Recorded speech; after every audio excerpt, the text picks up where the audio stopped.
नमस्कार, मी तनया तुमच्या सगळ्यांचं परत एकदा स्वागत करते आपल्या YouTube चॅनलमध्ये. आणि आजचा #लगीनघाई या सिरीजचा आपला 7वा पार्ट आहे. आणि या व्हिडिओमध्ये आपण बघणार आहोत लग्नामध्ये आलेल्या पाहुण्यांना रिटर्न गिफ्ट्स काय द्यायचे. तर चला तर मग व्हिडिओला सुरू करूया. तर आपल्याकडे लग्नामध्ये आहेर करण्याची पद्धत असते. आहेर म्हणजेच काय की थोडक्यात टॉवेल टोपी आणि ब्लाउज पीस असा आहेर करतो आपण. आणि ह्या आहेराचं पुढे चालून काय होतं हे आपल्या सगळ्यांनाच माहिती आहे. ती घराघरातली कहाणी आहे. असंच काही होऊ नये म्हणून आज मी एक 10 गोष्टी मी तुमच्यासोबत शेअर करणार आहे की काय गिफ्ट देऊ शकता जेणेकरून तो गिफ्ट घेऊन समोरच्यालाही आनंद होईल आणि तुमची वस्तू त्यांच्याकडे गेल्यानंतर आयुष्यभर ते तुमची आठवण म्हणून त्यांच्या घरात ठेवतील. अशा कुठल्या वस्तू आहेत की तुम्ही लग्नात भेट म्हणून समोरच्याला देऊ शकता. किंवा आहेराचं पॅकिंग करणे की हा आहेर त्याला मग त्या पिशवीवर नाव देऊन ठेवायचे, सगळं एका पेटीमध्ये भरून ठेवायचं आणि ज्या वेळेस आहेर द्यायचं आहे त्यावेळेस मग नाव घेतलं की पिशवी बाहेर, नाव घेतलं की पिशवी बाहेर. आणि हे आय नो की प्रत्येकाच्या घरात कधी ना कधी तर तुम्ही हे पाहिलं असेल. पहिली गोष्ट आहे की आजकाल तुम्हाला माहिती का की एक छोटेसे चौरंग असतात बघा, ज्याच्यावरती पूजा वगैरे मांडू शकता तुम्ही किंवा नैवेद्याचं ताट वगैरे वाढून तुम्ही देवासमोर ठेवू शकता. चौकोन बॉक्स मध्ये येतात आणि बॉक्सला तुम्ही जर गिफ्ट पेपरने पॅक केलं आणि त्याच्यावरती नाव टाकलं, हे वेगवेगळ्या साइजेस मध्ये येतात. छोटे येतात, थोडेसे मोठे येतात आणि त्याहून मोठे सुद्धा येतात. तर तुमच्या बजेटप्रमाणे हे चौरंग इतरांना भेट म्हणून देऊ शकता. आताच मी एका लग्नाला गेली होती. तिथे मी काय पाहिलं, जेव्हा पाहुणे मंडळी लग्नासाठी कार्यालयामध्ये प्रवेश करत असतात तर तिथे गेट जवळ ज्यांचं लग्न आहे म्हणजे मुलाकडचे किंवा मुलीकडचे ज्या लेडीज असतात ना 2-3 त्या गेटवर थांबलेल्या असतात. कुंकू लावतात त्या आणि ओटीची पुडी, अक्षदा त्यांनी एका बॉक्समध्ये पॅक केल्या होत्या. आलेल्या पाहुण्यांचं स्वागत करण्याची ही पद्धत असते की त्यांचं हे वेलकमिंग दाखवतात ते त्याच्यामध्ये. अजून एक गोष्ट ऍड काय करता येईल या गोष्टीमध्ये, तर सोबत एक गजरा, एक छोटासा गजऱ्याचा तुकडा जर त्यामध्ये ऍड केला तर अजून एक एलिमेंट ऍड केल्यासारखं होईल आणि गजऱ्याने जिवंतपणा ऍड होतो. कारण ती फुलं आहेत. लग्न हीच अशी गोष्ट आहे की ज्याच्यामध्ये मोगऱ्याचा सुगंध दरवळलेला असतो आणि कधीही कुठेही जाताना मोगऱ्याचा वास जर आपल्याला आला तर पटकन मंगल कार्यालयाची आठवण. खास करून उन्हाळ्यामध्ये मोगऱ्याचा सीझन असतो आणि लग्नामध्ये जर तुम्ही मोगऱ्याचा छोटासा गजरा जर दिला वेलकम करताना समोरून तर ती गोष्ट खूप छान वाटू शकते. सगळ्या जणांना गजरा दिल्यामुळे तुमच्या कार्यालयामध्ये एक युनिटी दिसेल. सगळ्या आलेल्या पाहुणे मंडळींनी आलेला गजरा आणि हातात घेतलेला गजरा कुणीही ठेवत नाही, लक्षात घ्या. तो केसामध्ये माळाच जातो.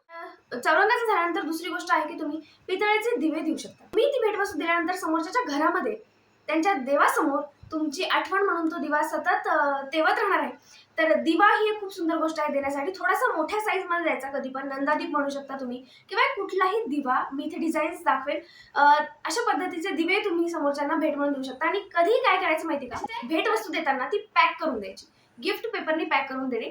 काय होतं, फार तर फार काय होईल, एका गिफ्ट मागे 5 रुपये वाटत आणि थोडीशी समोरच्याला उत्सुकता वाटते की काय दिले. आता पहिल्या पॉईंट मध्ये मी अजून एक गोष्ट ऍड करते की तुमचं जर बजेट थोडंसं छान असेल तर चौरंग जे आपण देतोय ना, तर चौरंगाला गिफ्ट पॅक केल्यानंतर त्याच्यावरती करंड्यांचा एक सेट जो तुम्हाला चिटकवता आला, म्हणजे आजकाल येतात बघा विड्याच्या पानावरती 2 करंडे येतात आणि त्याच्यामध्ये हळद आणि कुंकू. सो ते तुम्ही गिफ्टवर चिटकवू शकता. तर आता चौथी गोष्ट आहे शाल. शाल कशा पद्धतीची, तर अशी शाल द्या की अशी नाही की जी आपण स्वागत सत्काराला वापरतो तशी नाही, थोडीशी वेगळी डिझाईनची, थोडासा पर्सनल टच असलेली अशी शाल तुम्ही भेटवस्तू म्हणून देऊ शकता. आता 5वी गोष्ट आहे पानपुडा. पानपुडा सगळ्यांना माहिती आहे, तुम्हाला वाटेल काहीही सांगते. पानपुडा घ्या ज्याच्यामध्ये 4 कप्पे असतात. एक 50 रुपयापर्यंत जरी पानपुडा घेतला तुमच्या बजेटनुसार, आता तो पानपुडा आपल्याला नुसता द्यायचा नाहीये, तर पानपुडा घ्यायचा आणि तो पानपुडा तुम्ही भरून द्यायचा. ठीक आहे, त्याच्यामध्ये सोप सुपारी भरायची नाहीये, त्याच्यामध्ये ड्रायफ्रुट्स भरायचे. बदाम, काजू, पिस्ता, मनुका, अंजीर याच्यामधलं काही कुठल्याही 4 गोष्टी तुम्ही त्यामध्ये भरा आणि तो भरलेला पानपुडा पॅक करून समोरच्याला द्या. ड्रायफ्रुट्स ही अशी गोष्ट आहे ना की तुमच्या लग्नामध्ये तुम्ही ऍड केल्याने थोडं रिच दिसतं. म्हणजे खाण्याची वस्तू दिली की ती खाल्ल्याच जाते. ठीक आहे, आणि खाल्लेलं कधी कोणी विसरत नसतं. एवढी गोष्ट मात्र मी पक्की लक्षात ठेवली. तुम्ही लक्षात ठेवा, घातल्याचं नाव नेहमी निघतं. नंबर 6 आहे, जर तुमचं बजेट थोडंफार चांगलं असेल अजून, गणपतीची मूर्ती तुम्ही समोरच्याला भेट म्हणून देऊ शकता. म्हणजे तुमच्याकडे आलेल्या पाहुणे मंडळींना जर तुम्ही गणपतीची मूर्ती दिली तर एक शुभ प्रसंगी आपण दिल्याची आणि ती गणपतीची मूर्ती त्यांच्या देव्हाऱ्यात, समोरच्या व्यक्तीच्या देव्हाऱ्यात राहील किंवा त्यांच्या घरामध्ये राहील आणि तुमचं नाव निघेल असं मला वाटतं. तर गणपतीची मूर्ती हा एक खूप सुंदर ऑप्शन आहे गिफ्ट म्हणून देण्यासाठी. अजून थोडंसं बजेट जर तुमचं जास्त असेल तर तुम्ही काय करू शकता की एक चांदीचा लक्ष्मीचा कॉईन असतो, तो तुम्ही गिफ्ट म्हणून देऊ शकता. लाल बटवा असतो बघा छोटासा सोन्याच्या वस्तू किंवा ज्वेलरी शॉप मधून, तर त्याला एक लाल कपडा येतो, त्याच्यामध्ये एक डब्बी असते आणि त्याच्यामधून चंदेरी रंगाचा तो सिक्का, काय सुंदर ते दिसतं माहिती का. त्याच्यानंतर अजून एक साधा ऑप्शन म्हणलं तर डबल बेडशीटच्या चांगले सेट येतात आणि त्याच्यासोबत पिलो कव्हरचा पण सेट येतो, म्हणजे 2 पिलो कव्हर आणि डबल बेडची मोठी बेडशीट चांगल्या क्वालिटीची आणि त्याला बॅग सुद्धा येते. अशा पद्धतीची द्यायची, थोडीशी 350-400 रुपयापर्यंत जाते, पण दिसायला मात्र खूप छान दिसतं. तुम्ही बॅगवाले कुठले आयटम घेतले ना किंवा सेट टाईप किंवा असं चौकोन द्यायला ते खूप सुंदर दिसतं. तर आनंदाचा दिवस म्हणून तुम्ही समोरच्याला एक मिठाईचा बॉक्स देऊ शकता. सोप्यात सोपं, खाल्लं जाईल, ठेवण्याचा प्रश्न नाही, घेऊन जाण्याचा प्रश्न नाही. प्रत्येक जण आपल्या पर्समध्ये घेऊन तो मिठाईचा बॉक्स घरी घेऊन जाईल. तर एक आनंद दिल्यासारखं समोरच्याला आमच्या आनंदात सहभागी झाल्याबद्दल थँक्यू म्हणण्याची पद्धत असू शकते. काजू कतली सारख्या गोष्टी आपण रोजच्या आयुष्यात घेऊन खात नाही सहसा, तर त्याच्यामुळे तुम्ही ह्या देऊ शकता. तर आता शेवटच्या गोष्टीकडे आपण आलोय. एक छोटंसं झाड गिफ्ट करा. झाड म्हणण्यापेक्षा एक छोटंसं जे प्लांट असतं नर्सरीमधून आणलेलं, फॉर एक्झाम्पल कुठलेही फुलांचे प्लांट्स असतील किंवा कुठलेही म्हणजे एक झाड तुम्ही समोरच्याला गिफ्ट करा. त्यांनी पर्यावरणाचा एक सुंदर संदेश तुम्ही लोकांना द्याल. नॅचरल निसर्गाबद्दल एक प्रेम व्यक्त केल्यासारखं होईल. आणि साऊंड पोल्युशन, एअर पोल्युशन आपण करतो, फटाके वाजवतो मोठमोठ्याने, लड फोडल्या जातात, त्याच्यानंतर बँड वाजवला जातो.